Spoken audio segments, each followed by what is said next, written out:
मुश्किल नहीं इस दुनिया में कुछ भी, फिर भी लोग इरादे तोड़ देते हैं। यदि दिल में हो कुछ करने की चाहत, तो सितारे भी अपनी जगह छोड़ देते हैं। नमस्कार, अस्सलाम वालेकुम, सत श्री अकाल, Ram Ram. Welcome back all of you, my dear friends and students. Today we are going to study some sentences that is related from present indefinite tense. देखिए विद्यार्थियों, हमने प्रेजेंट इंडेफिनेट टेंस की कल कुछ बात की थी, उसी कड़ी को हम और आगे बढ़ाएंगे। उसमें जो कुछ हमने देखा अभी तक, उसका मैं एक रैपिड रिवीजन आपको करवा देता हूँ। उसके बाद में हम यहाँ से कंटिन्यू करेंगे चीजों को, ठीक है। देखिए, सबसे पहले हमने शुरुआत की थी टेंस की। अंग्रेजी भाषा में जो टेंस शब्द आया है वो कहाँ से आया है, तो लैटिन भाषा के टेम्पस शब्द से उत्पत्ति हुई है। किसकी? टेंस शब्द की, जिसका अर्थ समय से लगाया जाता है। हालांकि टेंस का अर्थ समय नहीं होता, नहीं इसमें होता है क्रियाओं का परिवर्तन। टेंस क्या होता है? इसमें क्रियाओं का परिवर्तन होता है टेंस के अंदर, ठीक है विद्यार्थियों। तो हमने जो बात की थी उसमें मोस्टली आपको बताया गया था कि इसमें होती है हेल्पिंग वर्ब और मेन वर्ब, जिनके थ्रू टेंस परिवर्तन होता है। एक टेंस में हेल्पिंग वर्ब और मेन वर्ब अलग प्रयोग होंगी, तो दूसरे टेंस में अलग होंगे। हालांकि हो सकता है कि हेल्पिंग वर्ब वही चेंज तो होगी हेल्पिंग वर्ब, जैसे मेन वर्ब है वो 3-4 टेंसों से ज्यादा में आईएनजी फॉर्म लगती है, लेकिन उसका क्या बदल चुका है? उसकी हेल्पिंग वर्ब बदल चुकी है। तो इस प्रकार से हम उसको एक नया टेंस ही मान के चलेंगे, ठीक है। तो बात करते हैं हम प्रेजेंट इंडेफिनेट टेंस की। तो प्रेजेंट इंडेफिनेट टेंस में सबसे पहले जो बात आई थी वो आई थी हेल्पिंग वर्ब। हेल्पिंग वर्ब का प्रयोग करते हैं हम डू और डज का। प्रेजेंट इंडेफिनेट टेंस के अंदर हेल्पिंग वर्ब क्या आती है? डू और डज। लेकिन ध्यान रखना विद्यार्थियों, जो सेंटेंस होते हैं अफर्मेटिव यानी पॉजिटिव जो सेंटेंस होते हैं, उन सेंटेंसों में इसका प्रयोग नहीं होता। किसका? हेल्पिंग वर्ब का। अफर्मेटिव सेंटेंस में एक तो प्रेजेंट का इंडेफिनेट सेंटेंस यानी प्रेजेंट इंडेफिनेट टेंस के अफर्मेटिव सेंटेंस में, और पास्ट इंडेफिनेट के अफर्मेटिव सेंटेंस में हेल्पिंग वर्ब का प्रयोग नहीं होता। कौन से वाक्यों में? अफर्मेटिव में। जो पॉजिटिव सेंटेंस होंगे उनमें इसका प्रयोग नहीं होगा, जबकि नेगेटिव, इंट्रोगेटिव और इंट्रोगेटिव नेगेटिव में इसका प्रयोग होता है, ठीक है। जब हेल्पिंग वर्ब का प्रयोग नहीं होगा तो वर्ब में एस लगेगा, यानी कर्ता एक वचन होने पर। और अगर कर्ता बहुवचन है तो वर्ब की फर्स्ट फॉर्म सीधी सीधी आ जाएगी। लेकिन जब हेल्पिंग वर्ब डू या डज का प्रयोग हो चुका है प्रेजेंट इंडेफिनेट टेंस में, इसी प्रकार पास्ट इंडेफिनेट टेंस में हेल्पिंग वर्ब डिड का प्रयोग हो चुका है, तो हम किसका प्रयोग नहीं करेंगे? उसमें तो वर्ब की सेकंड फॉर्म की जगह वर्ब फर्स्ट का ही प्रयोग होगा हेल्पिंग वर्ब के साथ में। और इसमें वर्ब की फर्स्ट फॉर्म, जैसे कर्ता एक वचन है तो वर्ब की फर्स्ट फॉर्म एस लेती है। लेकिन ज- जब डू या डज का प्रयोग हो चुका है तो वर्ब की फर्स्ट फॉर्म में एस का प्रयोग नहीं होगा। वो चीजें हम अभी देखेंगे तो समझ में आ जाएंगे, ठीक है। तो कंटिन्यू करते हैं इस क्लास को। देखिए, सेंटेंस हम पढ़ने वाले हैं नेगेटिव सेंटेंस। कौन सा टेंस चल रहा है? Present indefinite. Present indefinite tense के अफर्मेटिव सेंटेंस हम देख चुके थे, अब हम देखेंगे नेगेटिव सेंटेंस। नेगेटिव सेंटेंस देखने से पहले स्ट्रक्चर देखो भाई, हम किस प्रकार से इसकी संरचना करेंगे, बाकी की वो देखना ज्यादा जरूरी है। तो देखिए, सबसे पहले आएगा सब्जेक्ट। सब्जेक्ट के बाद में डू या डज का प्रयोग, क्योंकि नेगेटिव सेंटेंस है तो डू और डज का प्रयोग होना निश्चित है। उसके बाद में नॉट का प्रयोग होगा और वर्ब की फर्स्ट फॉर्म। ध्यान रहे, वर्ब फर्स्ट में एस नहीं आएगा यहाँ पे। क्यों नहीं आएगा? क्योंकि सेंटेंस कैसा कैसा है हमारा? नेगेटिव है। जब सेंटेंस नेगेटिव है तो नॉट का प्रयोग हो चुका है, डू डज हेल्पिंग वर्ब आ चुकी है, तो वर्ब की वर्ब की फर्स्ट फॉर्म का ही प्रयोग होगा। ऑब्जेक्ट कॉम्प्लीमेंट एडवर्बियल से स्थिति के अनुसार लग जाएंगे। अब देखो, आई blank space not blank space learn. Learn verb का प्रयोग करना है। माई लेसन, टेंस हमें समझ में आ ही रहा है, ऊपर स्पष्ट लिखा हुआ है इसी टेंस का प्रयोग करेंगे, दूसरे किसी टेंस का प्रयोग नहीं है, ठीक है। अगर दूसरा टेंस होता तो यहाँ पे कोई ना कोई टाइम वर्ड मिलेगा हमको, उसके आधार पर हम डिसाइड करेंगे कि कौन सा टेंस है। अब ये तो क्लियर दिया हुआ है कि हम कौन सा टेंस पढ़ रहे हैं, प्रेजेंट इंडेफिनेट, तो इसमें तो प्रेजेंट इंडेफिनेट टेंस का ही प्रयोग होगा। तो देखो, आई के हिसाब से डू आना चाहिए या डज आना चाहिए? कर्ता आई है, आई कर्ता बहुवचन है। देखो आई, वी, यू और दे, इन कर्ताओं के साथ क्रिया बहुवचन की प्रयोग होती है। ही, सी, इट और किसी का नाम, एक नाम, ये हो तो क्रिया एक वचन आती है। ठीक है, तो यहाँ पे आई आया, तो प्रेजेंट टेंस में आई को बहुवचन मानते हैं, इसलिए क्रिया क्या आएगी, डू या डज में से क्या आएगी, डज तो एक वचन के साथ आती है, तो डू किसके साथ आती है, बहुवचन के साथ। वेरी गुड, इसलिए हम किसका प्रयोग करेंगे, डू का। ठीक है, आगे देखिए, आई डू नॉट, वर्ब की फर्स्ट फॉर्म में ऐसी एस लगेगा या नहीं लगेगा, नहीं लगेगा, क्योंकि डू या डज में से आ चुका है, इसलिए LEARN, वर्ब की फर्स्ट फॉर्म यहाँ आ जाएगी। सेंटेंस हमारा क्या बना, I do not learn my lesson. इसी प्रकार देखिए, दे ब्लैंक स्पेस है, डू या डज में से क्या लगेगा, आई वी यू दे के साथ डू लगता है। वेरी गुड, तो इसलिए यहाँ पे डू का प्रयोग। नॉट प्ले, तो प्ले में SES लगेगा, नहीं लगेगा, क्यों नहीं लगेगा, नेगेटिव सेंटेंस है, डू डज का प्रयोग हो चुका है, इसलिए वर्ब की फर्स्ट फॉर्म आ जाएगी। ओके, नेक्स्ट सेंटेंस देखिए अब।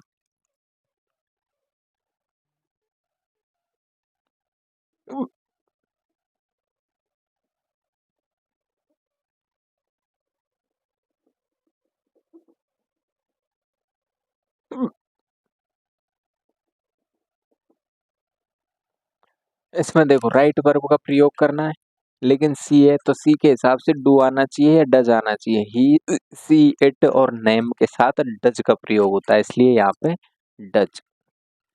भाई कर्ता एक वचन है ना, तो क्रिया भी एक वचन। देखो नाउन में ऐसी आई एस लग जाए तो वो बहुवचन हो जाता है, लेकिन क्रिया में ऐसी आई एस लग जाए तो वो एक वचन हो जाती है। क्रिया अपने मूल रूप में बहुवचन होती है, जबकि नाउन अपने मूल रूप में एक वचन होते हैं और ये बहुवचन होती है। तो सी डज नॉट हो गया। वर्ब, वर्ब की फर्स्ट फॉर्म में ऐसी ही एस, अरे वर्ब की फर्स्ट ये आएगी, ऐसी ही एस का प्रयोग नहीं होगा, क्योंकि डू डज आ चुका है। इसी प्रकार देखिए, राम एक वचन है तो डज। नॉट, वर्ब क्या है, सिंग, तो सिंग में सिंग से सिंग, सिंग ही आएगी, डू डज आ चुका है, इसलिए ऐसी ही एस वर्ब अब नहीं लगेगा। यू ब्लैंक स्पेस, नॉट, तो यू के हिसाब से डू आएगा या डज आएगा, यू के हिसाब से डू आएगा। डू नॉट गो की गोई या गोज, गो। आगे देखिए, रीड, कर्ता कैसा है, बहुवचन, तो डू आएगा या डज आएगा, डू। नॉट, रीड में रीड्स, READ, रीड का रीड ही आएगा, क्योंकि डू डज आ चुका है, ऐसी ये इसकी कोई आवश्यकता नहीं है। ठीक है, आवर बुक्स। ये तो बात हुई हमारे कौन से सेंटेंस थे, नेगेटिव सेंटेंस। अब नेगेटिव के बाद में इंटेरोगेटिव सेंटेंस देखिए। इंटेरोगेटिव सेंटेंसेस में क्या होता है, स्ट्रक्चर, सबसे पहले हेल्पिंग वर्ब डू डज, उसके बाद में subject, verb first, object complement और एडवर्बियल से लास्ट में क्वेश्चन मार्क। अब देखो, यदि WH वर्ड दिया हुआ हो तो हेल्पिंग वर्ब से पहले WH वर्ड आएगा। WH word do does plus subject को मैंने कोष्टक में क्यों रखा है, यहाँ पे सब्जेक्ट को कोष्टक में रखने का रीजन ये है कि जब यहाँ पे WH वर्ड हुआ आएगा ना, तो सब्जेक्ट दिया हुआ नहीं रहेगा, तो ये जरूरी नहीं है हमेशा सब्जेक्ट मिले ही। समय सब्जेक्ट यदि नहीं मिल रहा है तो हम उसे छोड़ देंगे, आगे बढ़ेंगे। वर्ब फर्स्ट, ऑब्जेक्ट कॉम्प्लीमेंट और एडवर्बियल। ये तो बात हुई हमारे इसकी इंटरोगेटिव सेंटेंस की। अब इंटरोगेटिव सेंटेंस देख लेते हैं।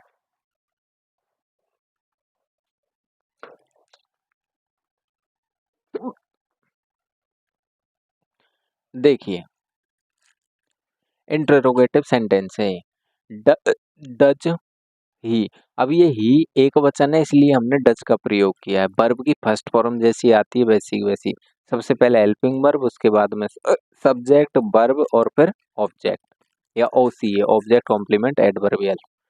Does he read a book. Exam में प्रश्न कैसे आएगा, यहाँ से डज गायब कर देगा और यहाँ से रीड को गायब कर देगा, इतना सा सेंटेंस मिलेगा और अब कहेगा कि भाई इसमें रीड वर्ब का प्रयोग करो। लास्ट में क्वेश्चन मार्क दिख रहा है तो हमें हेल्पिंग वर्ब लगानी पड़ेगी। तो हेल्पिंग वर्ब ही के हिसाब से डज आएगी, डू नहीं आएगी। और जब डू डज आ चुका है तो वर्ब की फर्स्ट फॉर्म का ही प्रयोग होगा, इसलिए वर्ब फर्स्ट और a book. Does he read a book, क्या वह एक पुस्तक पढ़ता है। Do I give you a pen, क्या मैं तुमको एक पेन देता हूँ।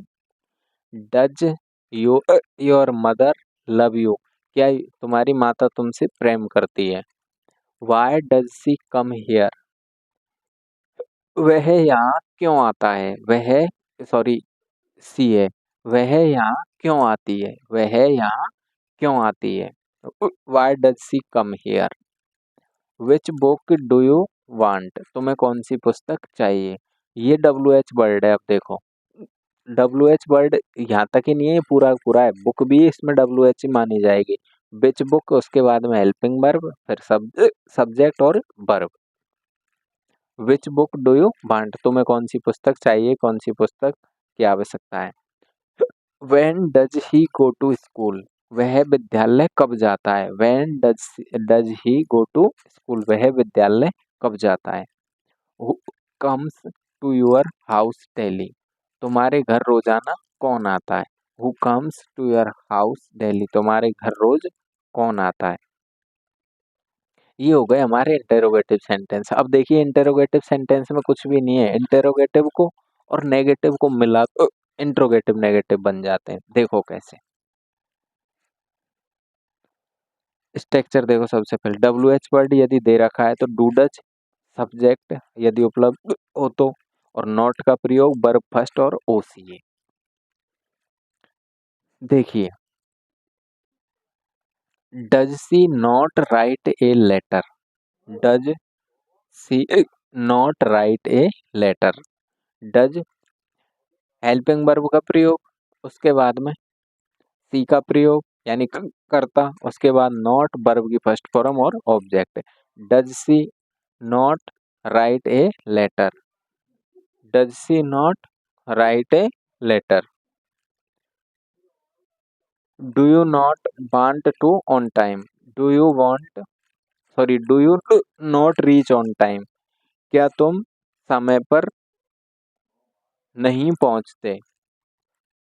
Who does not like milk, who does not like milk. दूध पसंद कौन नहीं करता, दूध पसंद कौन नहीं करता। Who does not like milk. Why do they not go to school, why do they not go to school. Why do they not, अब देखो इसको समझो, इसमें डू क्यों आया, डज क्यों नहीं आया, क्योंकि करता क्या है, दे बहुवचन करता है, बहुवचन करता है तो इसलिए हम डू का प्रयोग करेंगे, डज का नहीं करेंगे, इसलिए यहाँ पे डू आया। YWH वर्ड है वो आना ही था। नेगेटिव यानी ये इंटरोगेटिव नेगेटिव सेंटेंस, इसलिए नॉट का प्रयोग भी होना ही था। Why do they not, verb first go to school, last में question mark. Who does not love to our family. Who के हिसाब से हु है, कर्ता का पता नहीं है तो हम एक वचन मानेंगे और डज का प्रयोग करेंगे, या फिर मैं ऐसे कह दो कि हु के साथ डज का ही प्रयोग होता है, डू का प्रयोग नहीं होता है। हु डज नेगेटिव बनाना है, नॉट नॉट वर्ब की first form, love to our family. तो विद्यार्थियों ये थे हमारे कुछ सेंटेंसेस, इनके माध्यम से हमने प्रेजेंट इंडेफिनिट टेंस को लगभग लगभग बेसिक जो चीजें होती है वो कंप्लीट कर ली हैं। आगे हम जो देखेंगे वो प्रेजेंट इंडेफिनिट टेंस की ही कुछ प्रैक्टिस देखेंगे, जिनके आधार पर सिर्फ शब्द दिए होंगे और उनसे हमें डिसाइड करना होगा कि ये कौन सा टेंस है। तो अगले जो भी एपिसोड आने वाला है उसको देखना ना भूले। ध्यान रहे विद्यार्थियों, अगर आप इस वीडियो को और ज़्यादा मेरे को प्रमोट करते हैं और वीडियो शेयर करते हैं, लाइक करते हैं, तो मैं ऐसे बहुत सारे वीडियो लेकर आऊँगा। हाँ, जो भी आपकी समस्या रहती है, जो आपको समझ में नहीं आया है, कोई भी चीज़ें आप डायरेक्ट कॉल करके मुझे बता सकते हो या फिर कमेंट करके उसके माध्यम से मेरे तक पहुँच सकते हो आप। ठीक है विद्यार्थियों, देखने के लिए बहुत-बहुत धन्यवाद। Thanks for watching this video. Good bye, see you, take care, bye bye.